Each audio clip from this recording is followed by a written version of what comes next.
તો નારદજીને થયું કે લાવો હવે કંસને માર્ગ બતાવી દઈએ, કારણ કે 12 વર્ષથી કૃષ્ણનું ધ્યાન ધરતા હતા. નારદજીએ આવીને કંસને પૂછ્યું કે બધું કુશળ છે? અરે તમારા આશીર્વાદથી બધું કુશળ છે. નારદજી કહે છે, ખાક કુશળ ભાઈ, તારી માથે મોતના નગારા વાગે છે, પેલી આકાશવાણીના શબ્દો ભૂલી ગયો? નારદજી કીધું કે ભૂલી ગયો એટલે કંસ તરત જ બોલ્યો, હા અરે બરાબર યાદ છે, જે દિવસથી મેં સાંભળ્યું છે ત્યારથી હું સૂતોય નથી, બરાબર ઊંઘ નથી આવી. અને વાતે સાચી છે, મોતનો ડર લાગે અને ઊંઘ ન આવે કોઈ દિવસ. ઉંદર કાપે કરંડીઓ અને સાપ ઉંદરને ખાય, ઉદ્યમ કરતા અવળું પડે ધાર્યું ધણીનું થાય. યાદ રાખજો આ વાક્યને, પરમાત્માનું જ ધાર્યું થાય, આપણું કશું ધાર્યું થવાનું નથી. કંસે કહ્યું કે તમે કહ્યું બરાબર છે, મને બરાબર એ શબ્દો યાદ છે. અને અમને એક શંકા છે કે વસુદેવ અને દેવકીનું સંતાન 8મો દીકરો નંદ અને યશોદાનો જે દીકરો છે ને, એ આનો દીકરો હોય ને એવું અમને લાગે છે. એટલે નારદજી કહ્યું કે લાવ તારી શંકા ઉપર હું મોહર મારી દઉં, તારી વાત સાચી છે. તો કંસે પૂછ્યું કે પણ તમે કહો છો, પણ મને શંકા એ જાય છે કે આને અમે કેદખાનામાં કેદ કર્યા છે, તો બાળકને પહોંચે કેમ? તો કહે છે કે તારા સૈનિકે કોઈકે મદદ કરી હશે, તને ભરોસો આવે તો રાખ મારી ઉપર. હું તો સાચું કહું છું કે તને જે શંકા છે એ શંકા સાચી છે. વસુદેવ અને દેવકીનું 8મું સંતાન નંદ અને યશોદાનો દીકરો છે. આટલું કહી નારદજી વયા ગયા. પછી કંસે સભાને બોલાવી, સભાની અંદર નક્કી થયું કે શું કરવું. તો કે 2 ભાઈઓને આપણે લઈ આવીએ. અહીંયા લઈ આવવા માટે શું કરવું? પછી યજ્ઞનું આયોજન કર્યું, ધનુષ યજ્ઞનું. અને એ યજ્ઞના આયોજનમાં બધી જ તૈયારીઓ થઈ ગઈ. અક્રૂરજી મહારાજને સોનાનો રથ લઈ અને પત્રિકા લઈ અને વૃંદાવનમાં મોકલ્યા, વ્રજમાં મોકલ્યા છે. અને નંદ બાબાના ઘરે આવી સમાચાર આપ્યા કે તમારા 2 દીકરાને હું તેડું કરવા આવ્યો છું અને તમને બધાને આમંત્રણ દેવા આવ્યો છું. મથુરા નરેશ કંસ યજ્ઞ કરે છે અને તમને બધાને હું આમંત્રણ દેવા આવ્યો છું. તો બધા રાજી થયા. માં યશોદાને ન ગમ્યું કે મારો કનૈયો વયો જશે. માતાજીએ તો ચોખ્ખી ઘસી ના પાડી દીધી કે તમારે જેને જવું જાજો, મારો છોકરો નહીં આવે. પણ એ સમયે નંદ બાબાએ યશોદાને સમજાવ્યા કે મથુરા નરેશ કંસ આટલું આપણને આગ્રહપૂર્વક આવો હોનાનો રથ મોકલે અને દીકરાને જવા ન દઈએ તો ખોટું લાગે ને. અને પછી ભગવાન માં યશોદા સાથે સૂતા છે. માં યશોદા બહુ રડે છે. બીજા દિવસનો સવાર થયો. સૌ લોકો નિત્યકર્મ કરી પરવારી તૈયાર થઈ ગયા. ભગવાન પણ સૂતા હતા એટલે માં યશોદાએ એને જગાડ્યા. ભગવાનને સ્નાન કરાવે પણ માં યશોદા રડે છે. માં રડતા રડતા ભગવાનને સ્નાન કરાવે, શૃંગાર કરે, શિરામણ કરાવ્યું અને એટલું જ કીધું કે લે લાલા, તારી માના હાથનું આ જમી લે, પછી ખબર નહીં દીકરા આ યશોદા તને ક્યારે જમાડશે. ભગવાન કહે છે માં તમે રડો નહીં, તમે દુખી ન થાવા. વ્રજવાસીઓને ખબર પડી કૃષ્ણ જાય છે. આખું વૃંદાવન વામણું થયું છે. કોઈ કોઈની સાથે બોલતું નથી, કોઈ કોઈની કઈ વાત સાંભળતું નથી, કોઈને કશું ગમતું નથી. બધા લોકો એકદમ ઉદાસ થઈ ગયા. ગોપીઓ રડે છે, ગોવાળો રડે છે. એટલે માણસો રડતા હતા ત્યાં સુધી તો છોડો, પણ ભગવાન કૃષ્ણ જ્યારે ગોકુળમાંથી મથુરા જતા હતા ને, ત્યારે વૃંદાવનના એક એક જીવ એટલે કે કૂતરા, બિલાડા, ગાયો, વાંદરાઓ બધા રડતા હતા. પ્રભુના વિયોગમાં બધા રડે છે. ગાયો એક પણ પોતાના નિર્ણયમાં મોઢું નથી નાખતી. ભગવાન જેવા રથમાં બેસવા માટે આવ્યા તો ગોપીઓ ભગવાનની આગળ ઉભા રહી જાય છે અને પરમાત્માને કહે છે પ્રભુ પેલા અમારા ઉપરથી રથ ચલાવી દો, અમને મારી નાખો, પછી તમારે જ્યાં જવું હોય ત્યાં જાજો. ભગવાને સૌ ગોપીઓને સાંત્વના આપી કે ગોપીઓ, જ્યાં સુધી પ્રારબ્ધ હતું ત્યાં સુધી ભેગા રહી શક્યા. આજે પ્રારબ્ધ પૂરું થયું એટલે તમે તમારા રસ્તે અને હું મારા રસ્તે. આ દુનિયામાં પ્રારબ્ધ હોય, બધો જ પ્રારબ્ધનો ખેલ છે વાલા ભક્તજનો.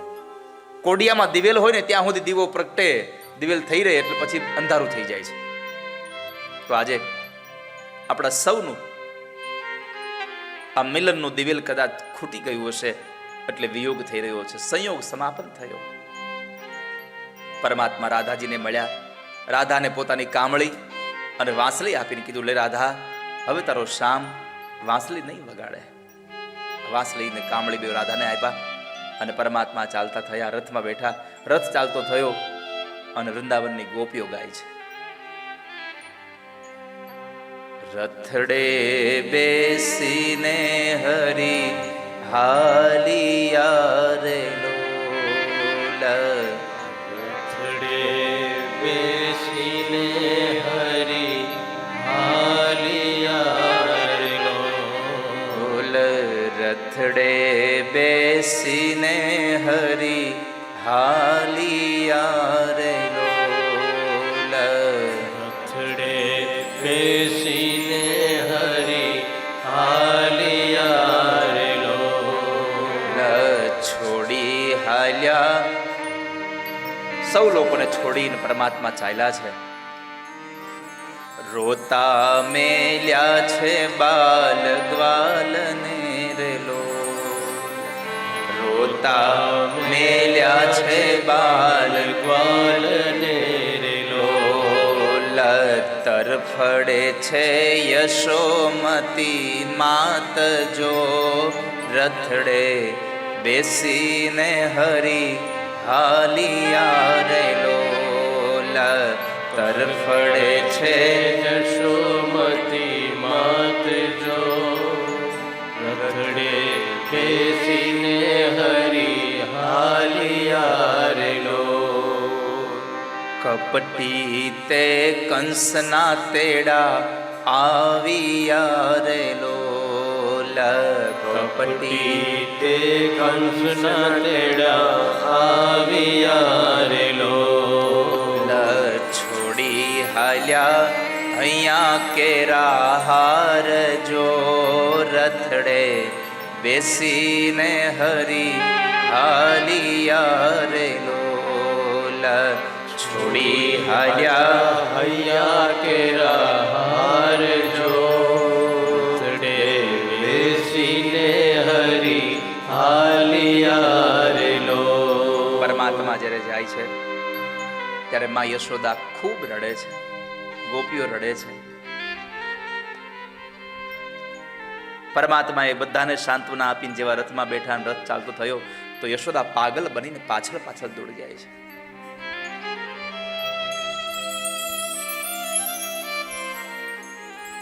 પાછળ જ્યારે દોડે છે, ભગવાનથી પાછું વાળું જોવાઈ ગયું ને, પરમાત્માએ કીધું અક્રૂર કાકાને, કાકા ઉભા રહો, રથને ઉભો રાખી દો. રથને ઉભો રખાયો, ભગવાન નીચે ઉતરે છે અને પરમાત્મા નીચે ઉતરી અને માં યશોદા પાસે ગયા છે.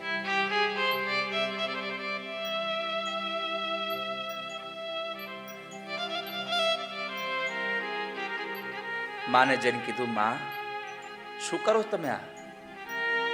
આટલા બધા અધીરા ન થાવ, પાગલ ન બનવા. માના ગળામાં ડૂમો ભરાઈ ગયો છે.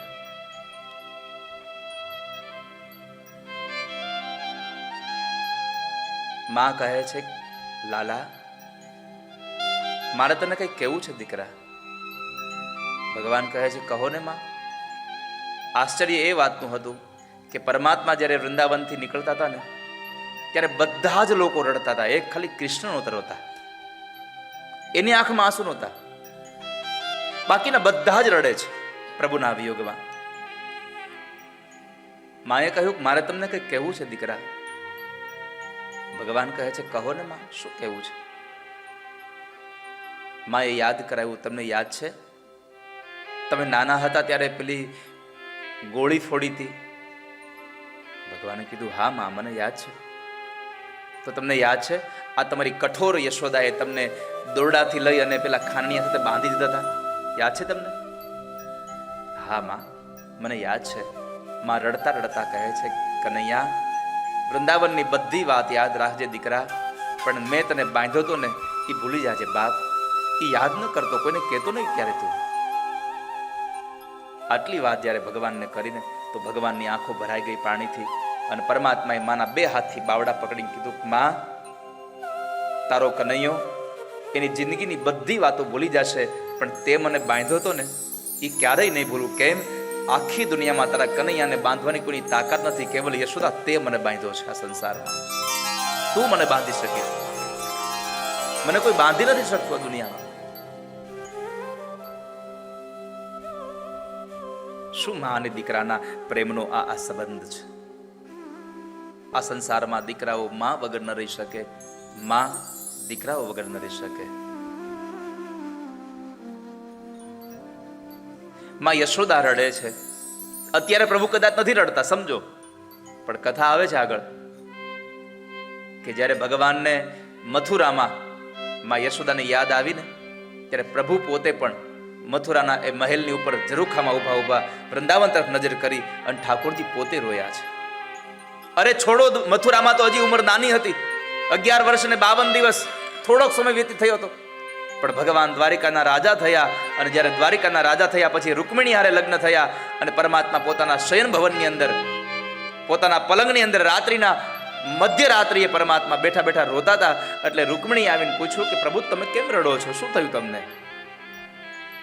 અને ત્યારે દ્વારિકાનો રાજા બન્યા પછી ભગવાન એટલું બોલ્યા હતા કે રૂકમિણી, મને યશોદા બહુ યાદ આવે છે. આજે મને મારી માં યાદ આવે છે. જ્યારે જ્યારે પ્રભુને યશોદા યાદ આવીને ત્યારે ત્યારે ઠાકોરજી રોયા છે. અને આ દુનિયામાં તમે ગમે તેટલા મોટા થઈ જાઓ, તમને બધાય લોકો તમે કેવા વાળા બોલાવશે, તમને મળશે,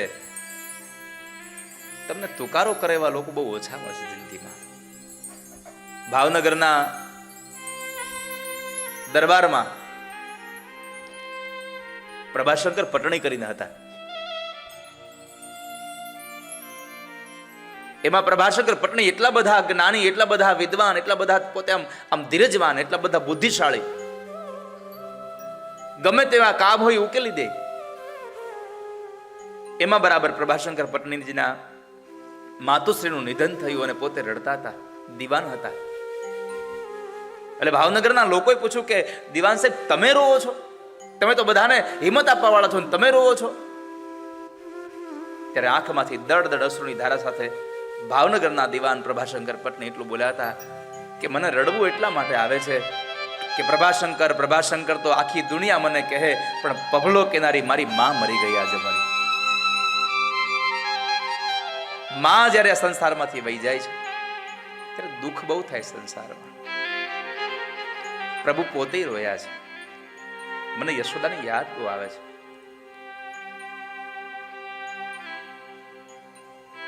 પરમાત્મા કહે છે, માં હવે રડશો નહીં હો, તમામ દુઃખી ન થાવ, આપણે પાછા મળીશું. ભગવાન જ્યારે વૃંદાવનથી ગયા ને ત્યારે કહેતા ગયા હતા પાછા મળીશું. ક્યાં મળીશું, ક્યારે મળીશું, એનો કોઈ સંકેત નહોતો આપ્યો.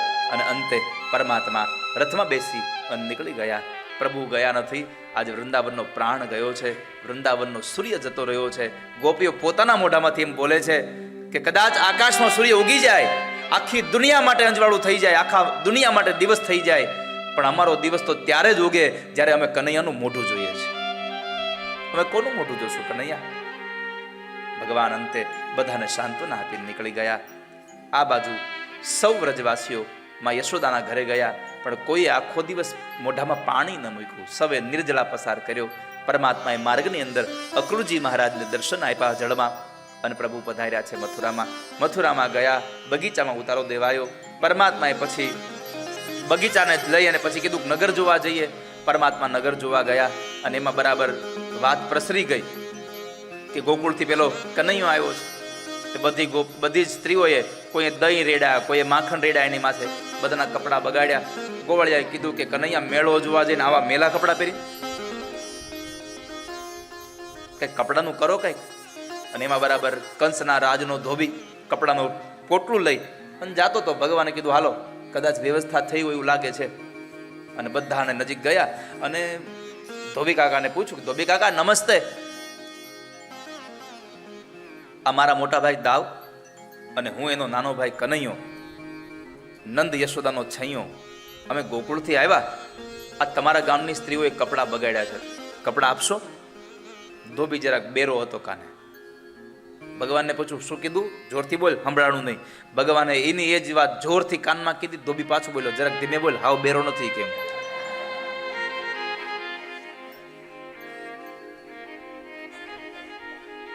ઓળખો તને, પેલો ચોર ઈ જ ને તું? ભગવાનને 2-5 શબ્દો એવા ખરાબ કીધા ને, ભગવાનનો મિજાજ ગયો. ભગવાને એક થપાટ મારી મસ્તક ઉતાર નાખ્યું. ધડ પડ્યું, પોટલું પડ્યું. ઓલા ગોવાળિયા બધા આમ આમ આમ આમ ચકિત થઈ ગયા, આ શું થઈ ગયું? ભગવાને બધાને આમ કીધું, એ મારી સામે શું જોવું? આ પોટલું ખોલો, મંડો પહેરવા. બધાએ કપડાં પહેર્યા, પણ બધાને નાના મોટા થયા. માપના કરવાની વાત આવી તો અમે દરજી કાકાની દુકાન હતી, ત્યાં ગયા. દરજી કાંઈ કીધું જ નહીં, લાવો જલ્દી કરી દઉં. કેમ? ચમત્કાર વગર નમસ્કાર કરતું નથી કોઈ દુનિયામાં. હમણાં જોયું ધોબી, હમણાં ગયો હાવ ગાંઠનું ગોપીચંદન ગયું. તો ધોબીને મરતા જોયું એટલે દરજી કાકાએ બધાના કપડાં માપના કરી દીધા. અને કપડાં માપના કર્યા પછી ભગવાને પૂછ્યું કે દરજી કાકા કેટલા પૈસા આપવાના? જોજો, આ કથાઓ ખાલી આમ આમ હાસ્ય માટે એના માટે નથી. ધોબીને ભગવાને માર્યો ને એનું કારણ હતું. ગામડેથી કોઈ આવેલા થોડું ઓછું ભણેલા માણસો શહેરમાં આવે તો શહેરમાં ભણેલા ગણેલા માણસોએ ગામડાના અભણ માણસોની થોડીક મર્યાદા રાખવી જોઈએ, એની મજાક ન કરવી જોઈએ.